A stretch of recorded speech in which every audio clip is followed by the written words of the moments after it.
Hi everyone, my name's Val and I'm a childcare associate at the Pineland branch of the YMCA of Southern Maine.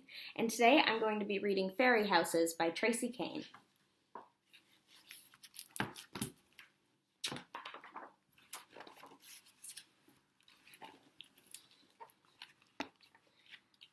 This summer, my parents decided we should leave the city and spend a week on a small island off the coast of Maine. They said there was something special for me on the island, something I would really like, but they wouldn't tell me what it was until we got there. As soon as we got off the boat, I tried to guess. Is it the lighthouse? Those silly sandpipers on the beach? Our cottage? Later, when we went for a walk in the woods by our cottage, I discovered the secret my parents had been keeping. Fairy houses. People had built small houses for fairies to live in.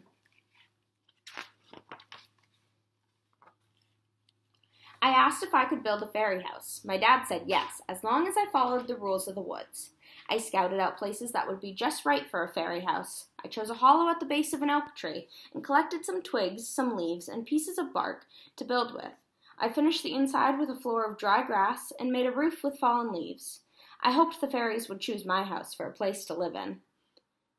The next morning, I couldn't wait to visit the woods again to see if anyone might be sleeping inside my house. When I bent down to look, I heard chirping. Was it a fairy snoring? Hey, you're not a fairy, I said.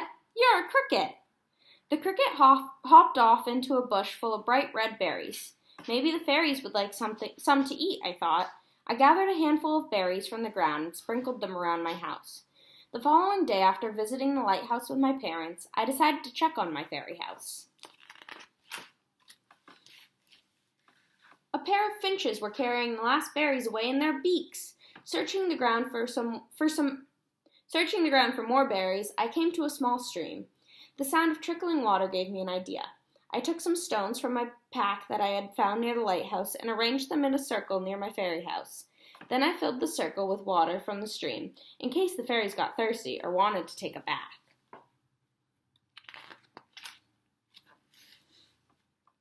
Anybody here? I whispered the next day. At first the house looked empty. Then I spied someone in the pool. I wanted to get a closer look at the frog as he bathed. Oops, I guess I got too close. As the frog leaped away, I could hear other frogs singing out to him.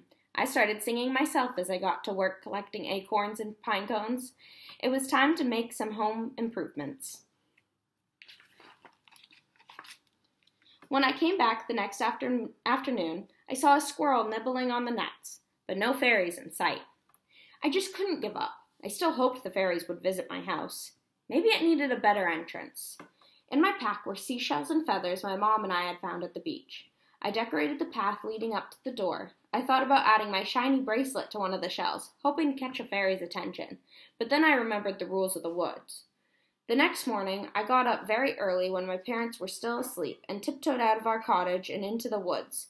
This was the day we would be leaving the island, so I had one last chance to visit my fairy house. A fog had rolled in off the ocean, covering the woods like a thick blanket. I could barely see. It was like walking in a cloud. The trees seemed huge and their branches looked like arms reaching out to grab me.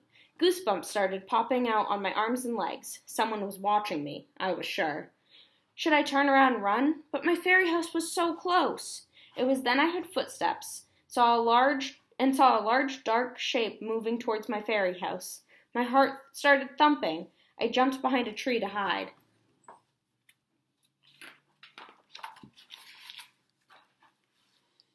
I caught my breath. It was a deer licking the salty seashells.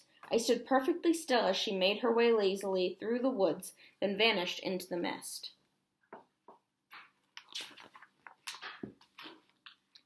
Exhausted, I sat down near my fairy house, watching, waiting, and wishing for fairies to appear.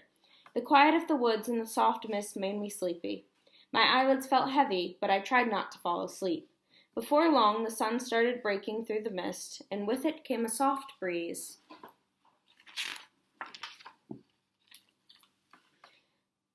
Kristen, the breeze seemed to whisper in my ear. Kristen, wake up. We can only stay a moment. Struggling to open my eyes, I saw a bright beam of light in a tiny, smiling face. "We are the fairies who live in the spirits of all the plants and animals in these woods," a voice said. "Of all the houses here, the animals have chosen yours to visit. You have treated the woods with care and respect. Look quickly, Christian, for this is a moment of magic, when the fairies will show themselves as a way of thanking you."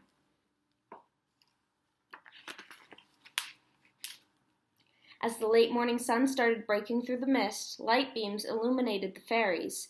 They sparkled like jewels. They became so bright I had to close my eyes. When I opened my eyes, the fairies had changed into beautiful monarch butterflies. Butterflies fluttered around me like a great orange cloud, following me to the edge of the woods where the sun shone brightly.